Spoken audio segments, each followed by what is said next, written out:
किसी के भी मन की बातें जानने के लिए हमेशा 3 तरीके होते हैं, लेकिन इन तीनों तरीकों को समझना अति आवश्यक है। यदि आप इन तीनों तरीकों को समझ लेते हैं तो आप किसी के भी मन की बातें बड़ी आसानी से जान सकते हैं। तो चलिए इसे एक बुद्ध की कहानी के माध्यम से समझते हैं कि किस तरीके से आप दूसरों के मन की बातें जान सकते हैं, उनके मन के अंदर क्या चल रहा है इसे समझ सकते हैं। बहुत समय पहले की बात है, एक छोटा सा गांव था।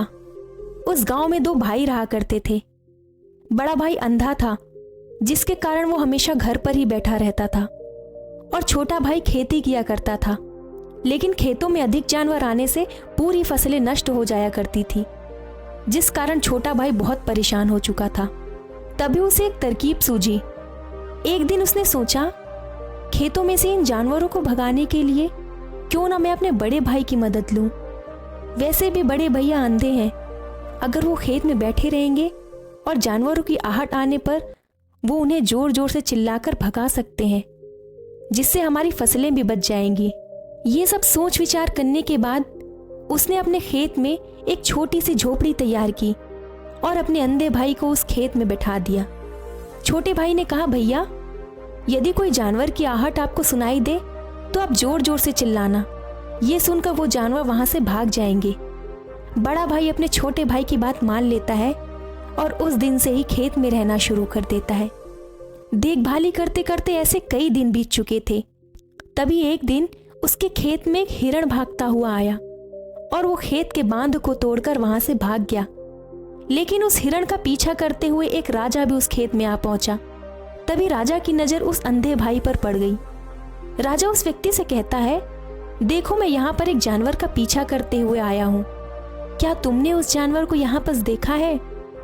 इस पर वो अंधा व्यक्ति कहता है, राजन मैं तो अंधा हूँ, भला किसी जानवर को मैं कैसे देख सकता हूँ। लेकिन हाँ, आपको मैं इतना जरूर बता सकता हूँ कि जो जानवर मेरे खेत से होकर भागा है वो आपके लायक नहीं है। आप उसके पीछे अपना समय यूं ही व्यस्त कर रहे हैं। राजा उस अंधे व्यक्ति की बातें सुनकर अचरज में पड़ गया। वो ये सोचने लगा कि ये तो अंधा है, फिर इसे कैसे पता जिस हिरण को मैं तलाश कर रहा हूँ वो हिरण मेरे लायक नहीं है। ये अंधा व्यक्ति मुझे कैसे बता सकता है। तभी राजा उस अंधे व्यक्ति से कहता है, कहीं तुम उसे झूठ तो नहीं कह रहे। एक तरफ तुम ये कहते हो कि तुम अंधे हो और दूसरी तरफ तुम ये भी कह रहे हो कि जो जानवर यहाँ से भागा है वो मेरे लायक नहीं है। इस पर वो अंधा व्यक्ति कहता है, हे राजन, जिसे आप हिरण समझ रहे हैं असल में वो एक हिरण नहीं बल्कि हिरणी है, और वो भी गर्भवती। जहाँ तक मुझे ज्ञान है मैंने कभी किसी राजा को किसी गर्भवती हिरणी का शिकार करते नहीं सुना, और इसी कारण मैं आपसे ये कह रहा हूँ कि वो आपके लायक नहीं है। आप उसके पीछे अपना समय व्यर्थ ना करें। ये सुनकर राजा और भी अचरज में पड़ गए। वो ये सोचने लगे, आखिर ये अंधा आदमी ये कैसे जान सकता है कि वो हिरणी है और गर्भवती है। राजा कुछ देर सोच विचार करने के बाद अपने सेनापति से कहता है, सेनापति मुझे वो जानवर जिंदा चाहिए, क्योंकि मुझे ये पता करना है कि क्या ये अंधा आदमी सच कह रहा है, और मुझे इस बात की पुष्टि करनी है। सेनापति राजा से आज्ञा लेकर आगे की ओर बढ़ चलता है, और कुछ देर बाद जब वो वापस लौट कर आता है तो राजा से कहता है, हे राजन, इस अंधे आदमी ने जो भी बात कही वो बिल्कुल सही है।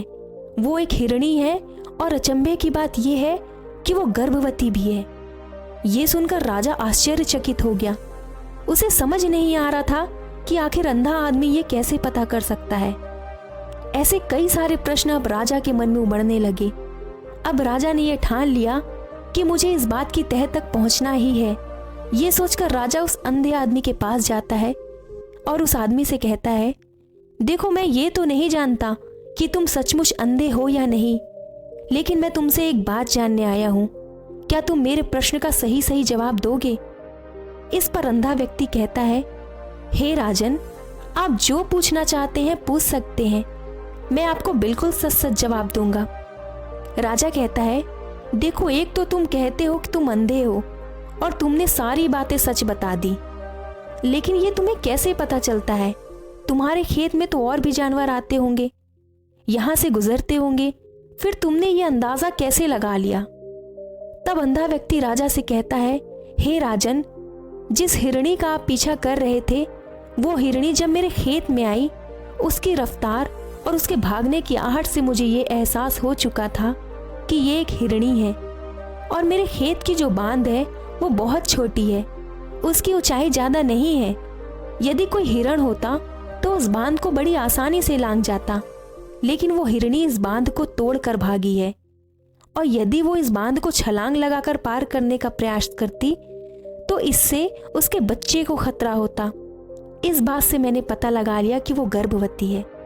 इस बात पर राजा के मन में एक और प्रश्न उठा। राजा ने कहा, किंतु तुम्हें ये कैसे पता चला कि वो एक हिरणी ही है? कोई और जानवर भी तो हो सकता था। इस पर वो अंधा व्यक्ति कहता है, हे राजन, मैं पूरा दिन सुबह शाम यहीं पर बैठा रहता हूँ और मेरी सुनने की शक्ति बहुत तेज है। मैं ये तुरंत भाप जाता हूँ कि कौन सा जानवर मेरे खेत में आया है, और उसी के आधार पर मैं जोर जोर से चिल्लाता हूँ ताकि वो मेरे खेत से भाग जाए और मेरे खेत की फसलों को नष्ट ना कर पाए। राजा उस अंधे आदमी की जवाब सुनकर पूरी तरीके से संतुष्ट हो चुका था। वो मन ही मन ये सोच रहा था कि आदमी भले ही अंधा हो, लेकिन ज्ञानी तो बहुत है। इस आदमी से कुछ ना कुछ तो काम निकलवाना ही चाहिए। ये विचार लिए राजा वहां से वापस अपने महल की ओर लौट आया। अब राजमहल पहुंचते ही राजा ने फिर से उस अंधे व्यक्ति को अपने महल में बुलाया और उस अंधे व्यक्ति से कहा, आज मैंने आपको यहाँ इसलिए बुलाया है क्योंकि मैं आपसे ये जानना चाहता हूँ कि मेरी पत्नी पतिव्रता है या नहीं। इस पर वो अंधा व्यक्ति हंसकर कहता है, हे राजन, ये कैसा प्रश्न हुआ? इस पर राजा कहता है, मैंने आपसे बिल्कुल उचित प्रश्न किया है, मुझे इस प्रश्न का उत्तर दीजिए। इस पर वो अंधा व्यक्ति कहता है, हे राजन, ये सारी बातें जाने दीजिए। आपकी शादी को इतने साल बीत चुके हैं और अब ये बातें जानना क्यों चाहते हैं? आपके मन में ऐसे प्रश्न क्यों उठ रहे हैं? इस पर राजा जिद करते हुए कहता है, देखिए, आपको मुझे इस प्रश्न का उत्तर देना ही होगा, नहीं देंगे तो मैं आपको मौत की सजा दे दूंगा। राजा के मुंह से ये बात सुनकर अंधा व्यक्ति कहता है, अगर आप इस प्रश्न का उत्तर चाहते हैं तो आपको मेरा एक काम करना होगा। राजा ने बोला, क्या काम है, बोलो। उस पर वो अंधा व्यक्ति कहता है, ये पता करने के लिए कि आपकी पत्नी पतिव्रता है कि नहीं, आपकी पत्नी को मेरे साथ कमरे में अकेले छोड़ना होगा। उस व्यक्ति की ये बातें सुनकर राजा पहले तो क्रोधित हो जाता है, लेकिन फिर कुछ सोच विचार करने के बाद वो उस व्यक्ति की बात मान लेता है और अपने सेनापति को आदेश देता है कि मेरी पत्नी को एक कमरे में कुछ देर के लिए इस व्यक्ति के साथ छोड़ दो। सेनापति बिल्कुल वैसा ही करता है। अब राजा की पत्नी और अंधा आदमी एक कमरे में बंद हो चुके हैं। तभी वो अंधा आदमी राजा की पत्नी से कहता है, आप कृपा करके मेरा हाथ पकड़ लीजिए। इस बात पर रानी अत्यधिक क्रोधित हो जाती है और उस अंधे आदमी को पकड़ पकड़ कर मारने लगती है, कभी हाथों से, कभी लात घूंसों से, कभी उस आदमी को सीधा पटक कर मार देती है। और इस तरीके से रानी ने उस अंधे व्यक्ति की खूब पिटाई की। किसी तरीके से वो अंधा आदमी अपनी जान बचाकर वहां से भाग निकलता है और राजा के पास पहुंचकर बोलता है, हे राजन, आपकी पत्नी पतिव्रता बिल्कुल नहीं है। ये बात सुनकर राजा बहुत क्रोधित हो जाता है और अपनी तलवार निकालकर सीधा अपनी पत्नी की ओर जाता है और रानी से कहता है, आज जो भी सवाल आपसे करने वाला हूं उसका मुझे सच सच जवाब दीजिएगा, और यदि आपने एक भी झूठ बोला तो मैं आपका अभी सर धड़ से अलग कर दूंगा। राजा कहता है, मुझे बताइए, क्या आप पतिव्रता हैं या नहीं? इस पर रानी कहती है, हे राजन, आप भले ही मुझे जान से मरवा दीजिए, लेकिन मैं पतिव्रता नहीं हूँ। ये बात सुनकर राजा बहुत खुश हुआ, क्योंकि उस अंधे आदमी ने जो कहा था वो बिल्कुल सच निकला। अब राजा तुरंत उस आदमी के पास वापस पहुंचता है। तुम्हें कैसे पता कि मेरी पत्नी पतिव्रता नहीं है? वो आदमी कहता है, बड़ी सीधी सी बात है राजन, मैंने आपकी पत्नी से बस इतना कहा कि मेरे हाथ पकड़ लीजिए, लेकिन आपकी पत्नी इतना क्रोधित हो गई कि उसने गुस्से में आकर मुझे लात घूंसों से पीटना शुरू कर दिया। भला कोई औरत किसी और मर्द को कैसे छू सकती है? इसलिए मैंने आपको बोला कि आपकी स्त्री पतिव्रता नहीं है। अब आप ही बताइए, ऐसी स्त्री भला पतिव्रता कैसे हो सकती है? इस पर राजन कहता है, तुम तो बड़े ज्ञानी मालूम पड़ते हो। अच्छा ठीक है, चलो तुम मेरे एक और प्रश्न का जवाब दो। अब राजा आगे उस अंधे आदमी से कहता है, तुम मुझे ये बताओ, क्या मैं सच में अपने पिताजी का बेटा हूँ या फिर किसी और का? इस पर वो अंधा आदमी कहता है, हे राजन, इस बात से आपका क्या लेना देना? आप किसी की भी औलाद हो, आखिर आप हैं तो इस राज्य के राजा। इस प्रश्न को जाने दीजिए। लेकिन राजा कहता है, नहीं नहीं, मुझे इस प्रश्न का सही जवाब चाहिए, अन्यथा ये प्रश्न मुझे हमेशा परेशान करेगा। अंधा आदमी कहता है, हे राजन, इसके लिए तो मुझे आपकी माँ के पास भी जाने की कोई आवश्यकता नहीं है। मैं आपको अभी अभी ये बता सकता हूँ कि आप किसकी औलाद हैं। लेकिन उससे पहले मैं चाहता हूँ आप मुझसे एक वादा करें कि आप मुझ पर क्रोधित नहीं होंगे। अब राजन उससे वादा करता है कि मैं तुम पर बिल्कुल क्रोध नहीं करूँगा। इसके बाद अंधा आदमी कहता है, हे राजन, आप हैं तो अपने पिता के पुत्र, लेकिन आप पर एक कंजूस सेठ की छाया पड़ी हुई है। ये सुनकर राजा बहुत क्रोधित हो जाता है और तुरंत तलवार निकालकर अपनी माँ के पास पहुंच जाता है। वो वहां पहुंचने के बाद अपनी माँ से कहता है, माँ मुझे सच सच बताओ, क्या मैं अपने पिता का पुत्र हूँ या नहीं? इस पर उनकी माँ कह उठती है, बेटा तू है तो अपने पिता का पुत्र, लेकिन जब तुम्हारी माँ गर्भवती थी और एक दिन आईने के सामने खड़े होकर श्रृंगार कर रही थी तो एक कंजूस सेठ को उसने आईने में देखा। इस वजह से उसकी छाया उसके गर्भ में पड़ने के कारण तू भी उसी तरीके का निकला। ये सुन राजा बहुत खुश हो जाता है और वो तुरंत दौड़ा दौड़ा वापस उस अंधे आदमी के पास पहुंचता है और उस अंधे आदमी से कहता है, तुम्हें ये कैसे पता कि मुझ पर कंजूस सेठ की छाया पड़ी हुई है? इस पर वो अंधा आदमी कहता है, हे राजन, आपने मुझसे कई सवाल पूछे जिनका जवाब मैंने आपको सही सही दिया। यदि कोई और राजा होता तो मुझे इसके बदले ढेरों इनाम मिल जाता, लेकिन अब तक आपने एक फूटी कौड़ी तक नहीं दी। इस बात से ही मैंने अंदाजा लगा लिया कि आप बहुत कंजूस हो। ये बात सुनकर राजा जोर जोर से हंसने लगा और कहता है, तुम जो मांगोगे वो मैं तुमको दूंगा, लेकिन मुझे ये बताओ कि तुम ये सारी चीजें पता कैसे लगाते हो?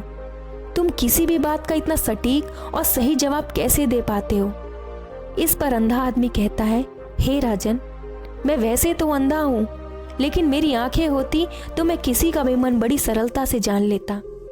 मन की एक भाषा होती है और ये भाषा मनुष्य के शरीर के व्यवहार के रूप में देखी जा सकती है।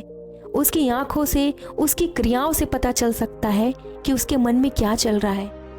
इसी के आधार पर हम किसी के भी मन की बातें बड़ी आसानी से जान सकते हैं। यदि मुझे किसी के मन की कोई बात जाननी होती है तो मुझे उस आदमी को कुछ काम देना पड़ता है, जिस पर वो व्यक्ति किस प्रकार काम करता है, किस तरीके से काम करता है, उसके आधार पर ही मैं ये पता लगा लेता हूँ कि उसके मन में क्या चल रहा है।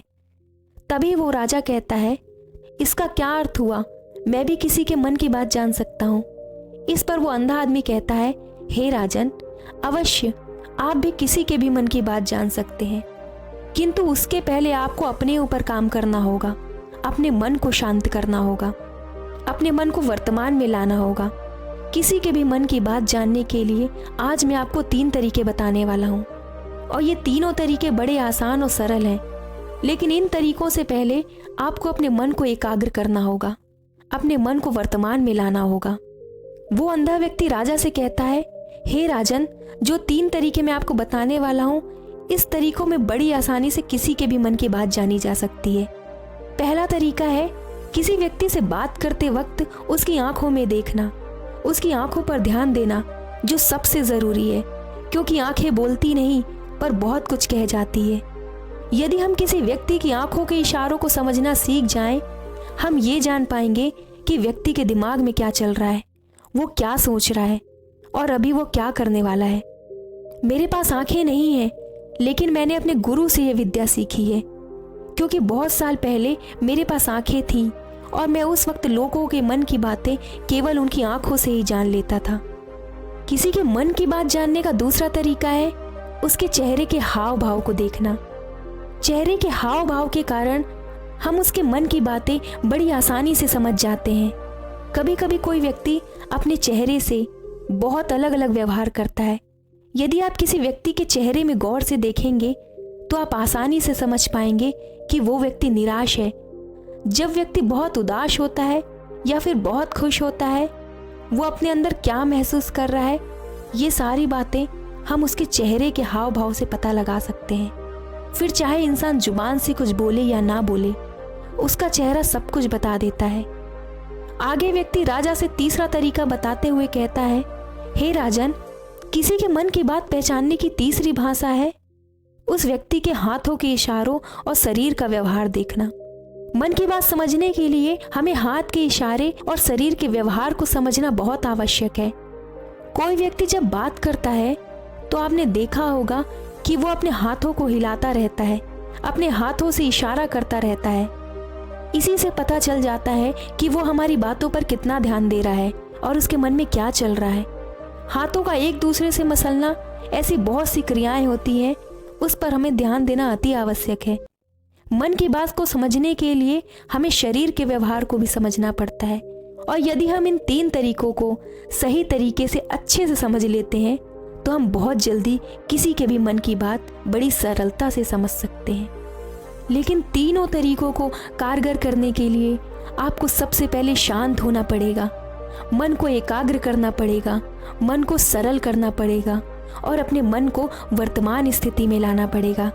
तभी आप बड़ी सहजता के साथ किसी के भी मन की बातें जान सकते हैं। दोस्तों, उम्मीद करती हूँ आपको इस कहानी से एक अच्छी सीख मिली होगी। ये कहानी आपको कैसी लगी कमेंट बॉक्स में कमेंट करके ज़रूर बताइएगा, और अपने दोस्तों और रिश्तेदारों के साथ शेयर ज़रूर करिएगा ताकि उन्हें भी इस कहानी से बहुत कुछ सीखने को मिले। धन्यवाद।